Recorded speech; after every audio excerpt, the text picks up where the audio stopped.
the number 23 in class. This is a story about my daughter, that's her name Mia, who is 7 years old. Mia is currently studying elementary school.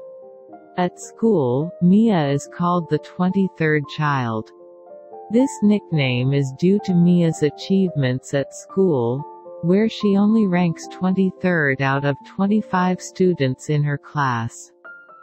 I really don't like and feel very uncomfortable with the nickname given by her friends to my daughter, because this nickname is nothing but mockery. Even so, Mia didn't mind the attitude of her friends who called her the 23rd child. Mia never repaid the actions of her friends in any way. Mia remained polite and good friends as if nothing had happened. One day, our extended family was gathered together at a restaurant. As usual, in a family gathering like this, there must be a conversation to make the atmosphere more exciting. At that time, the topic of conversation arose about the children of each family.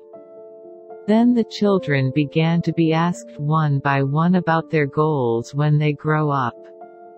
Each child expresses their own aspirations. Some want to become doctors, pilots, architects, police officers, and even become presidents.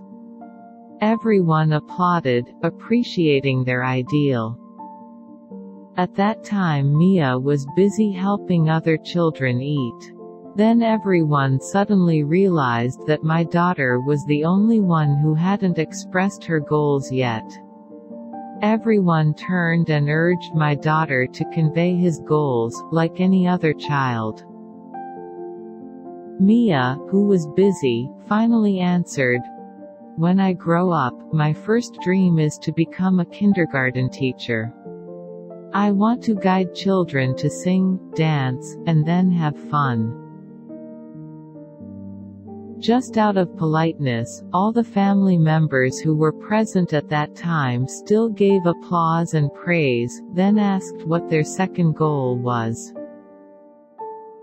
He also replied, "I want to be a mother to my children later, wearing an apron with Doraemon's picture and cooking in the kitchen, then reading stories to my children and taking them to the terrace of the house to see the stars." All members of the extended family glanced at each other without knowing what to say. My husband's face became very awkward. After we returned from the event, my husband complained to me, "Am I going to let our daughter only become a kindergarten teacher in the future?" Then we planned the best thing for our children's achievements. Fortunately, Mia is easy to manage and obedient. Now she no longer reads comics, no longer makes origami, and no longer plays much. Like a tired little bird, he took afternoon study lessons and night study lessons, one after another, working on textbooks, and practice books without stopping. Until the time came when her little body couldn't hold on any longer. She caught a bad cold and pneumonia. Even though his efforts were maximized, the results of his semester exams made us not know whether to laugh or cry. We were still ranked 23rd.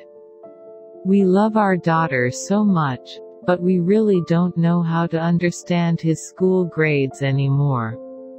Once upon a time, on a Sunday, we attended an event from where my husband worked, which asked him to go on vacation together. At that time everyone brought along their children and families. The whole trip on the bus was full of jokes and laughter. Children were singing and there were also demonstrating their skills. Our daughter, who doesn't have any special skills like the other kids, just keeps on clapping his hands very happily. She was instead seen busy running to the back to watch over the groceries. Mia tidied up food boxes that looked a little crooked, tightened loose bottle caps, or wiped vegetable containers that overflowed to the outside. Mia looked very busy, but she also seemed happy, like a little housekeeper. When we were all eating food together, there was one unexpected incident. Two of our friends' sons, one a math genius, the other an English expert, are fighting over a cake. They both insisted and neither wanted to let go, nor did they want to share it with the other. The parents persuaded them, but to no avail. Finally, it was our daughter who managed to break it up by seducing them to make peace. On the way home, in a traffic jam, the children started to look restless. At that time my daughter actually dared to make jokes and kept making the people on the bus laugh non-stop. His little hands also never stopped doing small jobs. As usual, he cut out various shapes of small animals from the food box. By the time the bus arrived at each child's final destination, Mia distributed paper cutouts of her zodiac animal to everyone and they looked so happy. The day passed as usual. Then after the semester exams, I received a call from my daughter's homeroom teacher. The first time news I got was the news that my daughter's school ranking remained at 23. I've given up on hearing it because I don't know what else to do. But Mia's homeroom teacher said that there was one strange thing going on. The first thing he discovered in more than 30 years of being a teacher and teaching. In the language test she held, there was an additional question, which was, who class friends you administered the most, and what was the reason.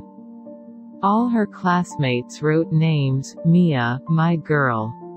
Mia's friends all agree that my daughter is very happy to help people, always encouraging, always entertaining, always nice to be friends with, and many more. The homeroom teacher gave praise. This mother's child, when it comes to acting towards people, is really number one. Then I joked to my daughter, one day you'll be a hero, girl.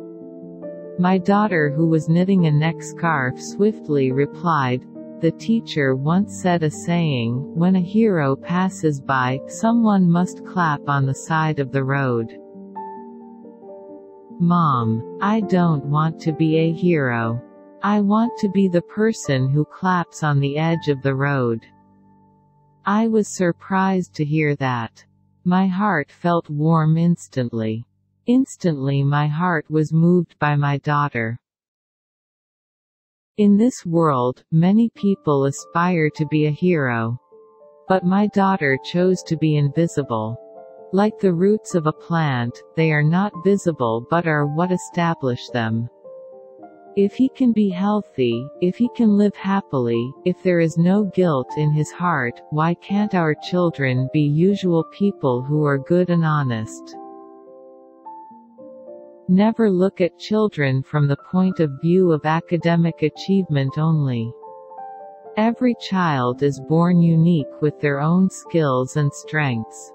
Continue to be parents who always support their children, whatever the circumstances, and whatever their skills, even though their academic achievements may not be expected.